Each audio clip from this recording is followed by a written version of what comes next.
Hello students, how are you all. I hope कि आप सब मस्त होंगे और घर पर ही स्वस्थ होंगे। तो ऐसे ऑल नो कि हम लोग चैप्टर नंबर 4 पढ़ रहे हैं और चैप्टर नंबर 4 में प्रीवियस लेक्चर के अंदर हम लोग ने कंप्लीट किया था इलेक्ट्रोवैलेंट बॉन्ड के बारे में, यानी कि हमने आयोनिक बॉन्ड के बारे में कंप्लीट कर लिया था। आज के इस लेक्चर के अंदर हमें पढ़ना है दैट इज कोवैलेंट बॉन्ड। क्या पढ़ना है हमें? हमें कोवैलेंट बॉन्ड के बारे में पढ़ना है, ठीक है। लेकिन कोवैलेंट बॉन्ड हमने आयोनिक बॉन्ड तो पढ़ लिया था और आयोनिक बॉन्ड की डेफिनेशन के बारे में पहले रिवाइज कर लेते हैं, पहले 2-3 मिनट के अंदर। आयोनिक बॉन्ड्स क्या होते हैं या फिर इलेक्ट्रोवैलेंट बॉन्ड? तो ऐसे बॉन्ड जिनमें इलेक्ट्रॉन्स का ट्रांसफर होता हो। इट मीन्स के कोई एक एटम इलेक्ट्रॉन को डोनेट कर रहा है तो कोई एक एटम इलेक्ट्रॉन को गेन कर रहा है। तो ऐसे टाइप के बॉन्ड्स जो होते हैं जिनमें आयंस का भी फॉर्मेशन होता है और आयंस के बीच में जो बॉन्ड अट्रैक्टिव फोर्स रहता है उसको हम लोग बोलते हैं आयोनिक। बेसिकली ऐसा सिखाया जाता है एंड बताया जाता है that ionic bond is a bond, is a kind of bond, but practically speaking it is not a kind of bond. It is actually a strong attractive force between the positive and the negative ion. It is actually not a kind of bond. It is actually a kind of strong attractive force between the positive and the negative ion. पर फिर भी क्योंकि text book में ऐसा दिया है तो हम लोग उसको बॉन्ड के तौर पर ही लेते हैं। पर आपके नॉलेज के लिए इस बात को ध्यान देना, ठीक है। अब आयोनिक बॉन्ड्स के एग्जाम्पल हमने 2 जितने एग्जाम्पल देखे थे टेक्स्ट बुक के। लाइक एक एग्जाम्पल में हम लोग ने प्रिपेयर किया था NaCl एंड दूसरे एग्जाम्पल में हम लोग ने MgCl2 को प्रिपेयर किया था। अगर आपको इस बातों के बारे में याद हो तो प्रीवियस लेक्चर्स के बारे में अगर आपको याद हो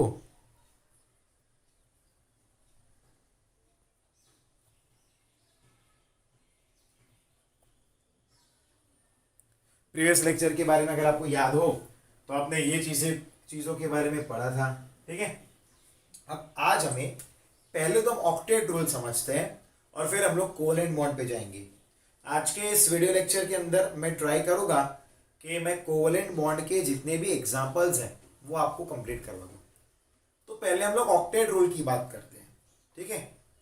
तो कॉसेल and Louis in 1960 developed an important theory of chemical combination between atoms known as electronic theory of chemical bonding. According to this, atom can be combined either by transfer of electron from one atom to another atom or by sharing of valence electron in order to have octet in their valence shell. Basically Kossel Lewis ने एक theory का development किया जिसका नाम था electronic theory of chemical bonding. चलिए उसके बारे में मैं लिखता हूं, electronic theory of chemical bonding. Electronic theory उसके बारे में कॉसेल लुइस ने बताया था। देखो बेसिकली हम लोग थियरी में क्या पढ़ रहे हैं, हम लोग कॉसेल लुइस थियरी ही पढ़ रहे हैं। तो मैंने आपको पहले ही बताया कि भाई 4 थियरी इस चैप्टर में कंप्लीट करनी है। पहली थियरी है दैट इज कॉसेल लुइस थियरी। दूसरी थियरी है दैट इज वेस्पर थियरी बोलते हैं उसको, that is VSEPR theory. Third theory हमारे पास है दैट इज हम लोग पढ़ने वाले विबी थियरी। फोर्थ थियरी हम लोग लास्ट जो पढ़ने वाले हैं वो MOT है, मॉलिक्यूलर ऑर्बिटल थियरीज या फिर मॉलिक्यूलर ऑर्बिटल डायग्राम्स। अब देखो ऑक्टेट रूल कैसे आया? तो वो आया है, ऑक्टेट रूल जो आया है वो इस थियरी के थ्रू आया है। It has been obtained from this theory which was been given by Cossel and Lewis। ये थियरी किसने दी थी? Given by Kossel and Lewis. Kossel Lewis ने ये थियरी दी थी, ठीक है। तो ध्यान देना। अब उनका क्या कहना था ऑक्टेट रूल में? पहली बात यहां पर ध्यान देना कि जितने भी दुनिया में एटम्स होते हैं वो 2 में से एक चीज तो जरूर करेगा अगर वो ऑक्टेट नहीं है तो। ऑक्टेट को लाने के लिए या तो वो इलेक्ट्रॉन्स का ट्रांसफर करेगा, यानी कि कोई इलेक्ट्रॉन को डोनेट करेगा, कोई गेन करेगा, या फिर वो शेयरिंग करेगा जो मैंने आगे ही बताया, और उसके वैलेंस इलेक्ट्रॉन्स को ही वो शेयर या ट्रांसफर करेगा ताकि उसका जो कन्फिग्यूरेशन है वो ऑक्टेट बन जाए। कैसा बन जाए वो ऑक्टेट बन जाए। एंड अगर वो ऑक्टेट बन गया तो वो स्टेबल भी बन जाएगा बच्चों। अगर एक टाइम वो ऑक्टेट बन गया तो वो स्टेबल भी बन जाएगा। समझे? क्लियर है? तो in order to attain noble gas configuration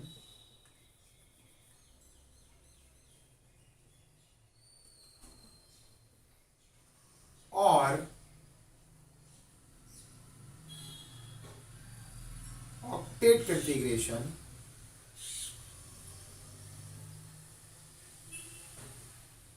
in order to obtain noble gas configuration or octet configuration,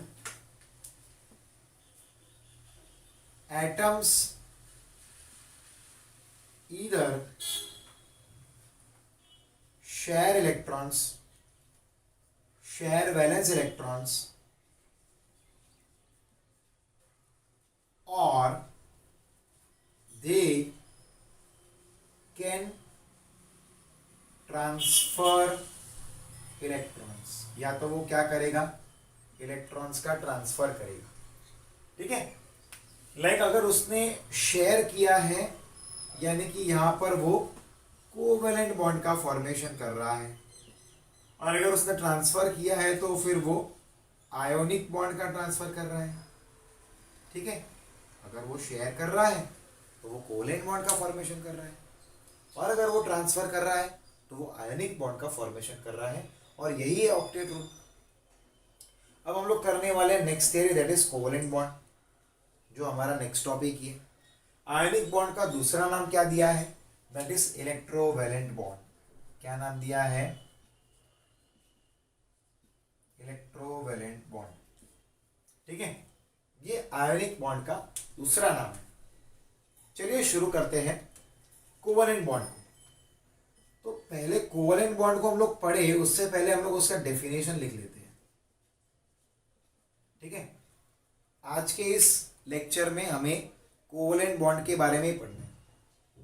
अब देखो बच्चों, ये जो ऑक्टेट रूल जो हम लोग पढ़ रहे हैं, ये हमने जो पढ़ा ऑक्टेट रूल, बेसिकली ऐसा कौशल लुईस का बोलना था कि अगर कोई भी एटम है मॉलिक्यूल के अंदर, तो उस मॉलिक्यूल के सारे एटम्स का ऑक्टेट कॉन्फ़िगरेशन होना जरूरी है।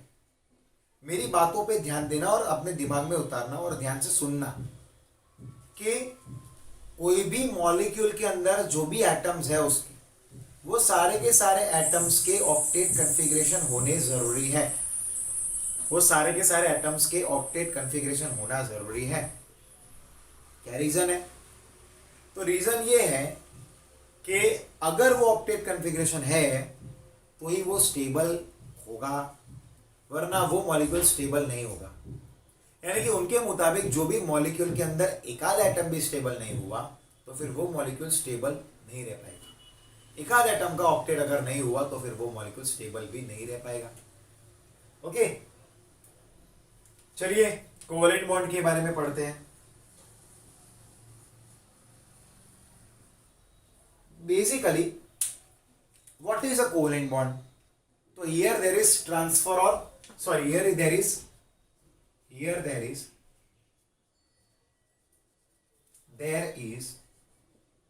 sharing of electrons।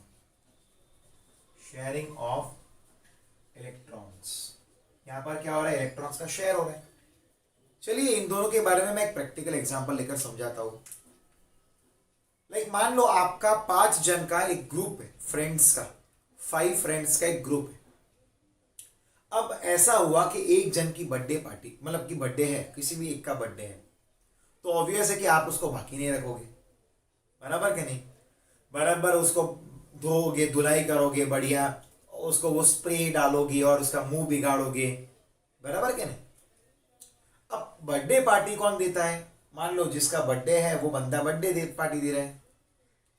तो अगर वो बर्थडे पार्टी दे रहा है, किसी होटल में ले गया है, like we went to Sankalp और we went to any other hotel like Domino's pizza खाने गए आप, या यूएस पिज्जा खाने गए, तो वहां पर 5 जो आपका ग्रुप था 5 जन का, उसमें से जिसका बर्थडे था उसने फाइनेंस किया, यानी कि उसने ही बिल पे किया। मान लो बिल पेमेंट उसने किया, यानी कि एक के खर्चे पे सब लोग का काम हो गया, तो उसको समझ सकते हैं आयोनिक बॉन्ड में। आयोनिक बॉन्ड में मान लो कोई भी दो एटम के बीच में जब बॉन्ड फॉर्मेशन होता है तो एक एटम इलेक्ट्रॉन को डोनेट करता है तो दूसरा डोनेट नहीं करता, दूसरा गेन करेगा। ठीक है। और क्या होता है, लाइक कोवेलेंट बॉन्ड है तो आप 5 फ्रेंड्स ने ऐसे ही नॉर्मली डिसाइड किया, ना ही किसी का बर्थडे था, बट ऐसा हुआ कि भाई इतना टाइम हो गया, चलो संकल्प में जाते हैं हम लोग डोसा खाने के लिए, या फिर यूएस पिज्जा चले गए आप। ठीक है। तो आपने बोला कि भाई जो भी खर्चा होगा अपने सोल्जर ही करेंगे, हर एक व्यक्ति मिलकर उसके लिए क्या करेगा, कंट्रीब्यूट करेगा जो भी बिल आएगा, और वो इक्वली कंट्रीब्यूट करेगा, तो उसको भी आप समझ सकते हो, that is covalent bond. Covalent bond में क्या होता है, मान लो किसी एटम्स के बीच में बॉन्ड फॉर्मेशन के लिए 4 इलेक्ट्रॉन्स चाहिए, तो दो ही एटम अगर कंबाइन हो रहे हैं तो एक एटम 2 इलेक्ट्रॉन लेकर आएगा एंड दूसरा एटम दूसरे 2 इलेक्ट्रॉन को लेकर आएगा, और फिर उनके बीच में बॉन्ड फॉर्मेशन होगा। लाइक और भी ऐसे एग्जांपल्स हैं कि भी बॉन्ड फॉर्मेशन के लिए सिर्फ 2 इलेक्ट्रॉन्स चाहिए, तो 2 एटम्स क्या करते हैं, एक एटम एक इलेक्ट्रॉन को लेकर आया, दूसरा एटम एक इलेक्ट्रॉन को लेकर आया, और उन दोनों के बीच में क्या हुआ, बॉन्ड फॉर्मेशन हुआ बच्चों। ठीक है। यानी कि उसमें क्या होता है, शेयरिंग ऑफ इलेक्ट्रॉन्स होता है, और वो भी इक्वली शेयरिंग होता है। ऐसा कभी नहीं होता कि भी मान लो बॉन्ड फॉर्मेशन के लिए 6 इलेक्ट्रॉन्स चाहिए तो एक एटम 4 इलेक्ट्रॉन दे रहा है, दूसरा एटम 2 इलेक्ट्रॉन दे रहा है, नहीं, इक्वली डिस्ट्रीब्यूटेड रहता है। कैसे रहता है, इक्वली कंट्रीब्यूशन रहता है उनके बीच में, there is always equal contribution between the atoms. Clear है, उनके बीच में इक्वल कंट्रीब्यूशन होता है। ठीक है। अब एग्जाम्पल को चेक करते हैं, एग्जाम्पल्स लेंगे तो आपको और क्लैरिटी आएगी। लाइक हम लोग ने यहाँ पर क्लोरीन लिया है, एग्जाम्पल नंबर 1, इसको बोलते हैं Cl2 मॉलिक्यूल। अब क्लोरीन का जो मॉलिक्यूल है, पहले हम लोग क्लोरीन का एटॉमिक नंबर कितना होता है, दैट इज Z = 17, तो कन्फिग्रेशन क्या होगा, 2,8,7 रहेगा। ठीक है, 2,8,7 रहेगा। क्लियर है, ये उसका कन्फिग्रेशन रहेगा। ओके। अब जरा ध्यान से देखना, लाइक क्लोरीन यहां पर है, अब दोनों क्लोरीन्स को कितने इलेक्ट्रॉन्स चाहिए बॉन्ड फॉर्मेशन को और ऑक्टेट कन्फिग्रेशन करने के लिए, एक एक इलेक्ट्रॉन की कमी है, क्योंकि क्लोरीन के आउटर मोस्ट शेल में 7 इलेक्ट्रॉन्स है, तो वो या तो 7 इलेक्ट्रॉन को लूज करेगा या तो एक इलेक्ट्रॉन को गेन करेगा। उसके लिए बेहतर ये है कि भाई वो मान लो 7 को दे नहीं पर एक को ले, पर यहाँ पर दोनों की कंडीशन सेम है। अब अगर ये इसको देगा तो इसका ऑक्टेट नहीं होगा, और अगर ये इसको डोनेट करेगा तो उसका ऑक्टेट नहीं होगा। तो यहाँ पर क्या हुआ है, क्योंकि सेम टाइप ऑफ यहाँ पर प्रॉपर्टी है तो दोनों ने शेयरिंग कर लिया। अब किसी को बिजनेस करना है, 2 व्यक्ति है जिसको बिजनेस करना है, बट दोनों को थोड़े थोड़े पैसे की और जरूरत है। अब दोनों मिल गए तो दोनों ने क्या बोला, एक काम करते हैं, अपने दोनों आधे आधे पैसे ले कंट्रीब्यूट करके अपने खुद ही बिजनेस शुरू करते हैं। कोवेलेंट बॉन्ड समझ लो आप उसको, समझे, कोवेलेंट बॉन्ड। लाइक यहाँ पर ये क्लोरीन के 7 इलेक्ट्रॉन्स मैंने बनाए, 1 2 3 4 5 6 और 7, और इसके मैंने 7 बना दिए, 1 2 3 4 5 6 और 7, बराबर क्या नहीं। अब ये दोनों के बीच में क्या हुआ है, सिंगल बॉन्ड का फॉर्मेशन हुआ है, यहाँ पर ये सिंगल बॉन्ड का फॉर्मेशन हुआ है। और एक बात ध्यान देना कि क्योंकि यहाँ पर सिंगल पेयर है, 1 पेयर का यहाँ पर क्या हुआ है, 1 पेयर ही बॉन्ड फॉर्मेशन में गया है, 1 पेयर ऑफ इलेक्ट्रॉन, तो क्या आएगा यहाँ पर, सिंगल बॉन्ड का फॉर्मेशन होगा। एक ही पेयर का यहाँ पर कंट्रीब्यूशन हुआ है ना, तो क्या बनेगा इधर, that is called to be as a single bond. क्या बोल दिया हमने, सिंगल बॉन्ड। तो इसको आप बना दो, देखो इसके 8 हो गए, यूं 2 4 6 और 8 हो गए, और इसका यूं बना दो आप, इसके भी 8 हो गए, तो दोनों का ऑक्टेट कन्फिग्रेशन हो गया है। और अब ये ऑब्वियस है कि भाई स्टेबल बन गया होगा। कौशल लुईस का बोलना था ना कि भाई मॉलिक्यूल में अगर एटम सारे स्टेप मतलब कि ऑक्टेट है तो मॉलिक्यूल क्या बन जाएगा, स्टेबल। नंबर 2 पे जाते हैं, नंबर 2, क्लोरीन के बाद हम लोग लेते हैं N2 मॉलिक्यूल। ठीक है। क्लोरीन के बाद हम लोग ने लिया N2 मॉलिक्यूल, नहीं N2 की जगह पर हम लोग एक काम करते हैं, हम हाइड्रोजन मॉलिक्यूल ले लेते हैं पहले, हम स्टेप बाय स्टेप जाते हैं। हाइड्रोजन मॉलिक्यूल H2 मॉलिक्यूल, ठीक है, ये हाइड्रोजन मॉलिक्यूल है। लाइक हाइड्रोजन का Z=1 है, तो ऑब्वियस है कि भाई उसको अब कितने इलेक्ट्रॉन चाहिए। बेसिकली इसको ऑक्टेट नहीं करना है, इसके पहले शेल में 2 ही टोटल इलेक्ट्रॉन होने चाहिए, एक तो है तो एक का शेयरिंग करना है। तो एक हाइड्रोजन ने दूसरे हाइड्रोजन के साथ क्या किया होगा, तो शेयरिंग किया होगा।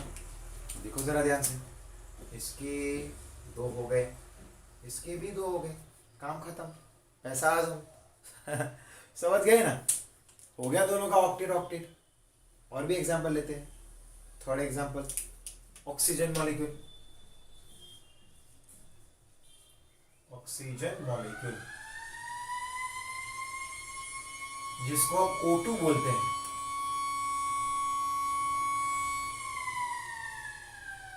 क्या बोलते हैं, O2।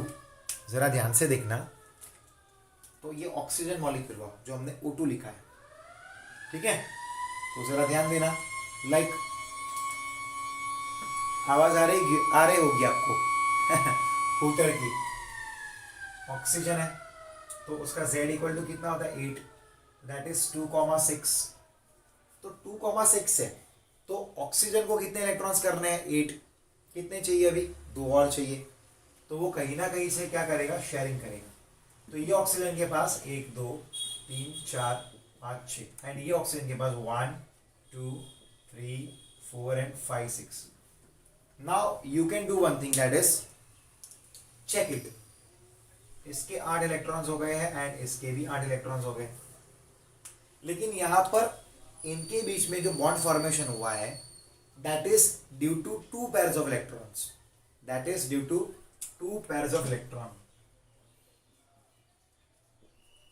2 pairs of electron. तो यहां पर क्या होगा, डबल बॉन्ड, क्या आएगा, डबल बॉन्ड। तो ऑक्सीजन डबल बॉन्ड ऑक्सीजन आएगा, okay, that is a double bond. We can take one more example बच्चों, that is nitrogen, N2 molecule, that we call it as a nitrogen molecule। अब nitrogen के, अब यहाँ पर ध्यान से देखो N क्या होता है, उसके लिए Z= 7, यानी कि 2,5 आएगा, ओके।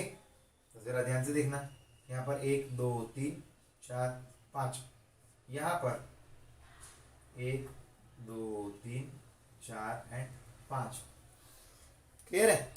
अब देखो जरा ध्यान से, इसके हो गए हैं 8 इलेक्ट्रॉन्स, इसके हो गए हैं 8 इलेक्ट्रॉन्स, टोटल हो गए ना 8, पर इन दोनों के बीच में टोटल पेयर कितने हैं, तो देयर आर 3 पेयर्स। तो 3 पेयर है तो ऑब्वियस है कि इनके बीच में ट्रिपल बॉन्ड आएगा, क्या आएगा, ट्रिपल बॉन्ड। आप समझ गए, अगर बॉन्ड फॉर्मेशन में एक पेयर का यूटिलाइजेशन हुआ है तो उसको हम लोग सिंगल बॉन्ड बोलते हैं। अगर बॉन्ड फॉर्मेशन में 2 पेयर्स गए हैं तो डबल बॉन्ड का फॉर्मेशन होगा, तो 2 डंडियां बनाएंगे, 2 लाइंस बनाएंगे। और अगर उसमें 3 पेयर्स गए हैं तो हम लोग क्या लगाएंगे, ट्रिपल बॉन्ड, तो 3 डंडियां लगाएंगे बच्चों, समझ गए, सिंगल डबल एंड ट्रिपल। अब ट्रिपल से ज़्यादा कोई इसमें होता नहीं है, इसमें और कोई पॉसिबल होता नहीं है। हमने कुछ एग्जाम्पल यहाँ पर बाहर के भी लिए हैं, मैं अभी टेक्स्ट बुक के और भी 2 एग्जाम्पल्स को ड्रॉ करता हूँ, बट आप इतने पार्ट का जल्दी जल्दी स्क्रीनशॉट ले लो, मुझे इतना पार्ट रब करना है, ठीक है। Take the screenshot, come on take the screenshot come on, मुझे और भी एग्जांपल्स आपको सिखाने हैं। यहाँ पर मैंने कुछ टेक्स्ट बुक के बाहर के एग्जांपल ऑलरेडी ले लिए, ओके, आई होप कि आपने स्क्रीनशॉट ले ही लिया होगा। अब हम लोग और भी एग्जांपल्स को ड्रॉ करते हैं, लाइक वहाँ पर CO2 का एग्जाम्पल दिया है एंड वाटर H2O का दिया है, तो मैं वो भी बना दूंगा, CO2 एंड वाटर। वहां पर CCl4 एंड वाटर दिया है, एग्जाम्पल नंबर 5 CCl4। अब इसका नाम क्या है, पहले तो आपको ये पता होना चाहिए, it is called carbon tetrachloride. Carbon है एंड 4 क्लोरीन है, इसलिए इसका नाम क्या है, कार्बन टेट्राक्लोराइड, ओके। अब यहाँ पर कार्बन के आउटर मोस्ट ऑर्बिटल में कितने इलेक्ट्रॉन रहते हैं, 4 होते हैं, तो यहाँ पर 1 2 3 4, उसको चाहिए कितने, 4, और एक क्लोरीन को कितने चाहिए, 1 चाहिए, तो वो 4 क्लोरीन एक एक इलेक्ट्रॉन किससे शेयर कर रहा है, कार्बन से शेयर कर रहा है। ठीक है, तो देखो क्लोरीन के 7 बनाने हैं, और तो एक तो डॉट वाला आ गया इसका, तो इसके 3 5 और ये 7, इसका भी ये 3 5 और ये 7, इसका भी ये 3 5 और ये 7, इसका भी ये 3 5 और ये 7। अब आप गिनिए सबके हर एक एटम इस मॉलिक्यूल के अंदर हर एक एटम के ऑक्टेट कन्फिग्रेशन हो चुके हैं। लाइक इसका 2 4 6 और 8 हो गया, इसका भी 8 हो गया, इसके भी 8 हो गया, इसका भी 8 हो गया है। ठीक है, और हमारे पास सेंटर में जो बेचारा कार्बन बैठा है उसके भी 8 हो गए हैं, यानी कि वो बेचारा नहीं रहा है, वो भी स्टेबल बन गया है यहाँ पर। ठीक है, तो ये कार्बन टेट्राक्लोराइड का स्ट्रक्चर है। सेम में टेक्स्ट बुक में हमें एक और एग्जांपल दिया है, that is water, H2O molecule. ठीक है, अब ऑक्सीजन है, उसमें सेंट्रल एटम है, यहाँ पर कार्बन सेंट्रल एटम था, यहाँ पर ऑक्सीजन सेंट्रल एटम बनेगा, यहाँ पर ये H है, यहाँ पर ये एक और H है। ठीक है, लाइक ऑक्सीजन के पास 6 इलेक्ट्रॉन्स होते हैं, 1 2 3 4 5 6, और कितने चाहिए, 2 चाहिए। और हाइड्रोजन के पास एक एक इलेक्ट्रॉन रहता है, चाहिए कितने उसको भी, टोटल 2 करने हैं, तो एक तो है तो एक ही चाहिए, तो ये इसके 2 कंप्लीट, ये इसके 2 कंप्लीट, और ये इसके 8 कंप्लीट हो गए ना, ऑक्सीजन के भी 8 कंप्लीट हो गए, तो इसका भी क्या हो गया, ऑक्टेट कॉन्फ़िगरेशन कंप्लीट हो गया है। ठीक है, यानी कि कोवलेंट बॉन्ड जो है वो मल्टीपल बॉन्ड्स को फॉर्मेशन कर सकता है। ठीक है ना, वो मल्टीपल बॉन्ड्स कर सकता है, और वो बहुत सारे सिंगल बॉन्ड भी कर सकता है। ठीक है, क्लियर है कि नहीं। अगर एक कोवलेंट बॉन्ड है तो एक पैर, अगर उसने मान लो कि भाई यहाँ पर क्या हुआ कि भाई एक पैर का अगर शेयरिंग हुआ है तो सिंगल बॉन्ड बनेगा, 2 पैर का हुआ है तो डबल, 3 हुआ है तो ट्रिपल, यहाँ पर तो 4 सिंगल बॉन्ड बने, क्योंकि इसका स्ट्रक्चर ऐसा बनेगा। ओ सॉरी, ये Cl आएंगे है ना।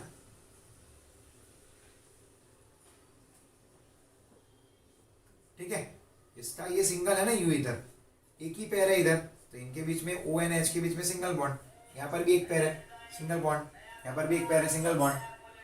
और भी एग्जांपल लेते हैं जो टेक्स्ट बुक में दिया है, pay attention here, pay attention here. Like इथिन का मॉलिक्यूल बताया है नंबर 7, कुछ एग्जांपल CO2 वगैरह के आप खुद से ही बना सकते हो, ट्राई करना। इथिन मॉलिक्यूल लिया हमने, दैट इज C2H4। अब कार्बन और कार्बन के बीच में इसके 2 और ये 3 और ये 4, इसके 1 2 3 4। ठीक है, यस, ध्यान देना इधर, तो यहाँ पर 2 हाइड्रोजन, इधर एक हाइड्रोजन, इस कार्बन के साथ एक हाइड्रोजन कनेक्ट होगा, यहाँ पर ये कार्बन के साथ एक हाइड्रोजन, और ये कार्बन के साथ एक हाइड्रोजन। ठीक है, तो अब देखो इन सब के ऑक्टेट हुए कि नहीं। पहले तो हाइड्रोजन को तो 2 ही करने होते हैं, तो इसके 2 हो गए, इसके 2 हो गए, इस हाइड्रोजन के 2 हो गए, और इस हाइड्रोजन के 2 हो गए, तो सारे हाइड्रोजन ने अपना ऑक्टेट अटेन कर लिया।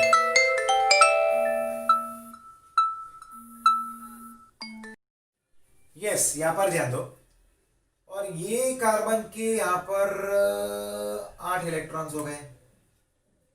ठीक है, हो गए कि नहीं। और ये कार्बन के भी यहाँ पर 8 इलेक्ट्रॉन्स हो गए, तो ये क्या हो गया, स्टेबल बन गया। इसको इथिन बोलते हैं, कार्बन कार्बन के बीच में डबल बॉन्ड होता है। अब इसका स्ट्रक्चर बनाते हैं, देखो लाइक यहाँ पर 2 पैर है, कार्बन कार्बन के बीच में एक पैर है, दूसरी पैर, यहाँ पर डबल बॉन्ड बनेगा। फिर यहाँ पर इन दोनों के बीच में एक ही पैर है तो सिंगल बॉन्ड आएगा, इन दोनों के बीच में एक ही पैर है तो सिंगल बॉन्ड आएगा, यहाँ पर एक ही पैर है तो सिंगल बॉन्ड आएगा, एंड यहाँ पर एक ही पैर है तो ये सिंगल बॉन्ड आएगा। और ये इथिन का स्ट्रक्चर हुआ बच्चों, this is the structure of इथिन। Same way हम लोग इस तरह से इथाइन का भी स्ट्रक्चर फॉर्म कर सकते हैं। ठीक है, और ऐसे और भी कुछ एग्जाम्पल टेक्स्ट बुक के अंदर दिए, लाइक N2 का एग्जाम्पल दिया है, वो भी हमने करवा लिया। तो CO2 का एग्जाम्पल मैंने नहीं करवाया आपको, जो टेक्स्ट बुक में दिया है और एक इथाइन का एग्जाम्पल मैंने नहीं करवाया है।